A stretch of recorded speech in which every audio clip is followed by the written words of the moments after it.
Vamos en La Venganza Será Terrible. Estamos hoy en los estudios de la radio sin público presente, pero recuerden que el jueves y también el viernes estaremos en Buenos Aires, en el Auditorio Caras y Caretas, a las 8 de la noche en la calle Venezuela 330. Los esperamos ahí esta semana. Hablaremos del viejo de la montaña y los asesinos. Se ha escrito mucho sobre este personaje. Odarico de Pordenone, Marco Polo en el libro del Millón. Bueno, ahí es donde Marco Polo cuenta todas las cosas que nosotros sabemos o que creemos saber sobre sus viajes, ¿no? Cuenta cosas sobre los chinos de aquí, los chinos de allá. En realidad, lo curioso es que Marco Polo no vio chinos, sino que vio mongoles, porque casualmente una dinastía de Mongolia estaba dominando la China. Bueno, incluso la sorpresa de Marco Polo ante la civilización china no era sino sorpresa ante lo que habían dejado los mongoles. Era un momento de gran decadencia. Pero ¿cómo serían los chinos que aún en la decadencia les sobraba paño para impresionar a un hombre que venía de Venecia, no es que venía de caseros? Bueno, ahí le mostraron un montón de cosas, entre ellas los cohetes. Ah, la pólvora. Sí, no vamos a hablar de eso, pero me acordé ahora y me imaginé a Marco Polo viendo cohetes por primera vez. Porque seguro que el Kublai Khan, que así se llamaba el emperador, le habrá dicho a sus cortesanos, bueno, vamos a mostrarle a este veneciano de lo que somos capaces. Vamos a tirar algunos cohetes. Y ahí nomás, ¡po! Vio cómo son los chinos, hay que darle 10 pesos para que empiecen y 100 para que terminen. Y hay algo que siguen haciendo como protocolo, ¿no? El jefe de Estado de la China, cuando tiene visitas protocolares, sí, muestran enseguida. Sí, hacen eso. Hacen eso. Bueno, no vamos a hablar de Marco Polo, pero sí del viejo de la montaña. Época, preguntarán los presentes. Bueno, la época de Marco Polo es a final del siglo XIII, pero estaban desde antes, quizá desde la toma de Jerusalén por los cristianos, 1099. Había un grupo de personas que se llamaban los asesinos, cuyo jefe era un señor llamado el viejo de la montaña. ¿Dónde vivían? Vivían en un lugar espantoso llamado Alamut, que creo que quiere decir la piedra. Y era una montaña muy alta que tenía en la cima una especie de filo, como una pequeña meseta. Tenía unos 400 metros de largo ese filo y en la parte más ancha 30 pasos. Así que era un lugar extraño, ¿eh? Sí. Extraño. Bien. Y ahí estaban, medio apretados, y allí vivían los asesinos, haciendo equilibrio, calculo. No podía llegar nadie a ese lugar. Había una escalera secreta, que es la que usaban ellos para subir, y se defendía con un solo soldado.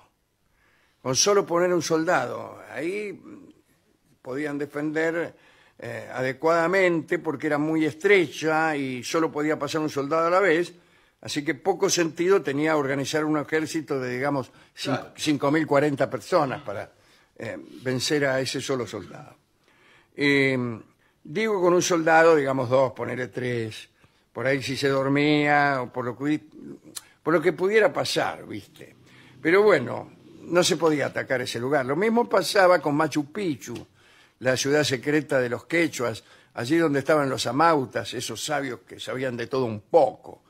Bueno, ahí también había unos desfiladeros muy estrechos que podían defenderse con un solo soldado, ponele 2.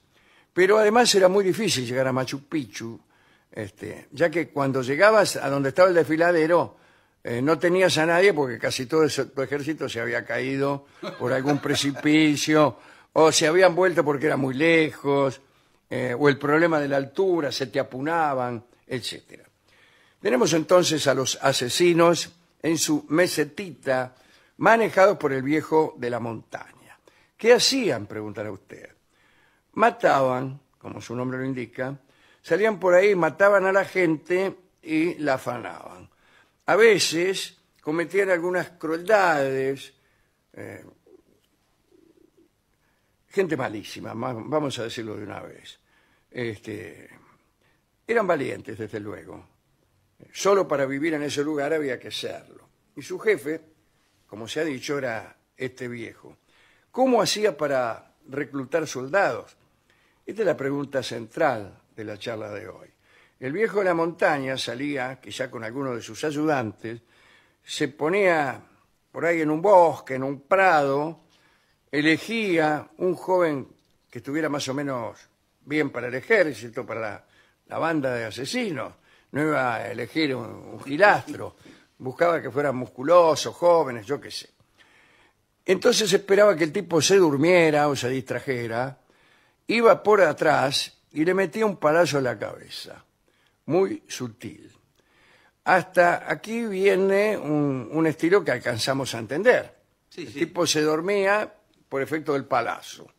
Había incluso una técnica para pegarle con el palo al joven, ni tan fuerte como para liquidarlo, ni tan despacio para que no le haga nada, que no le hiciera nada.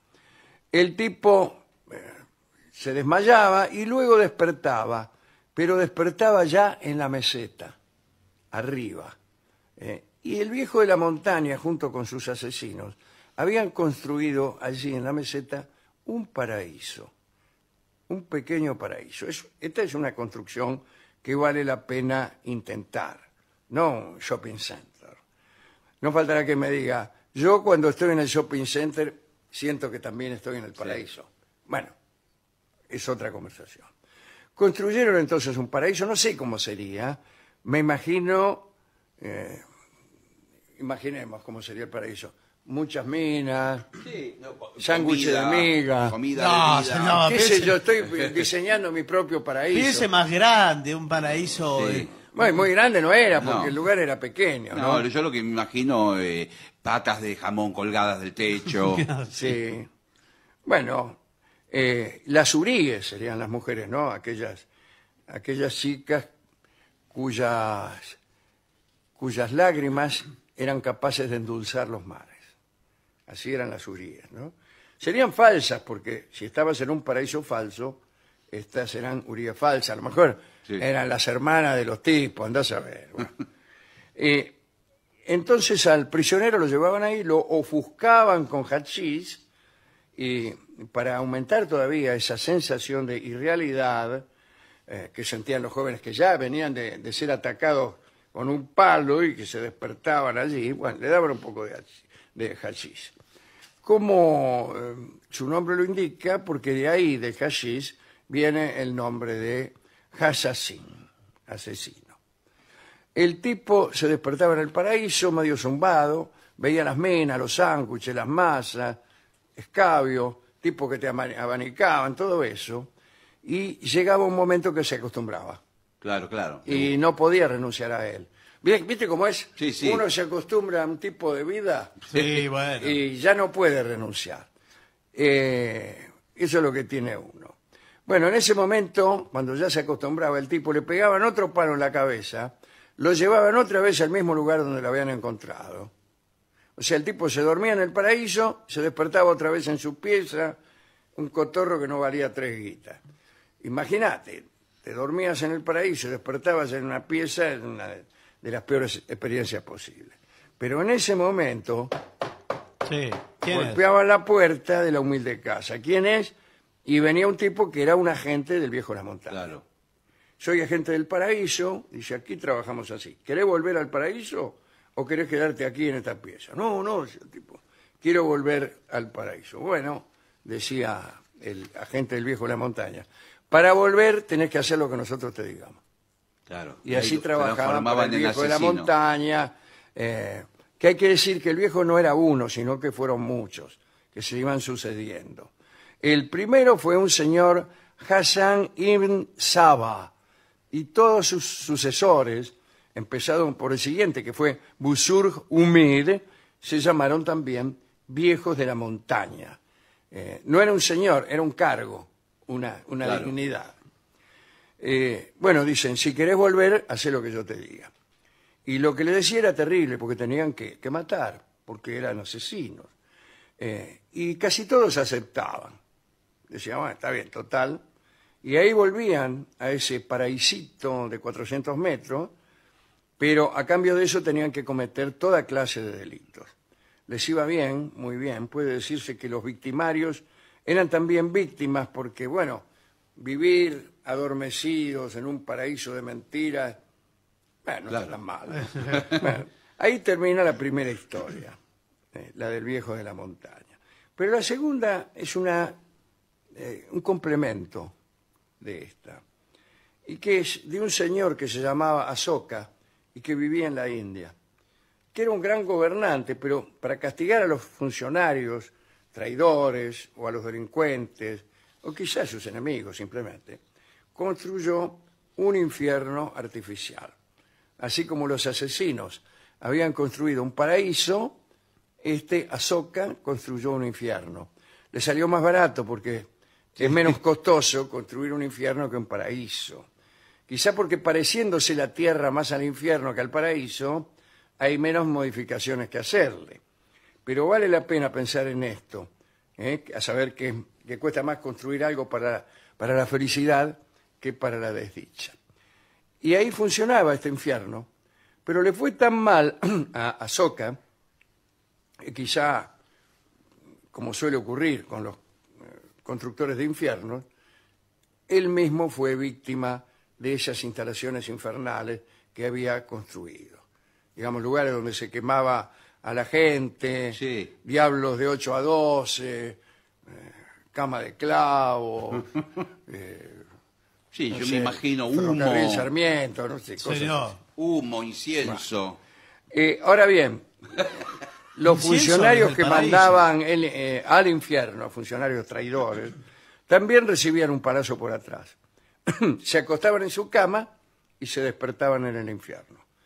No siendo yo muy amigo de las alegorías, podría decir que si bien es cierto que no existen ya ni viejos de la montaña, ni los asesinos, ni tampoco Asoka, quién sabe si podemos estar tan tranquilos acerca de la existencia de paraísos o de infiernos donde por ahí aparecemos sin comerla ni beberla, ¿no? Me parece a mí que el amor se parece un poco a ese paraíso del viejo de la montaña. Uno por ahí es un muchacho más o menos musculoso, se duerme en una reposera, alguien viene, le pega un palazo y cuando uno se despierta está en el paraíso. Uno llega a ese paraíso, empieza a acostumbrarse a él, después ya no puede concebir la vida si no es allí, y suele suceder que un día alguien le pega otro palazo y usted se levanta ya sin ese paraíso y no lo puede soportar. A veces sucede algo peor. Viene la gente del viejo de la montaña, sabiendo que usted se acostumbró al paraíso, y le dice, si querés volver al paraíso tenés que hacer lo que yo te diga. No me diga que no es una historia de amor. Sí, sí. Es una historia de amor, ¿no? A veces las historias de amor también se parecen al infierno de Asoka, ya incluso a veces del primer día. Me pregunto yo, ¿no será este mismo mundo donde vivimos un paraíso en el cual estamos por un palacio que nos han dado, adormecidos por vaya a saber qué menjunje, y del cual egresaremos para ir a un lugar todavía peor si cabe? Bueno, ¿o no será este el infierno de Asoka, al cual hemos sido mandados por algún delito cometido, por alguna corrupción perpetrada o por ser enemigos de quien el bacalao corta? ¿Qué sé yo? Con estas dos preguntas finaliza esta charla. Y hay una pregunta supernumeraria, que es ¿con qué canción hemos de ilustrar?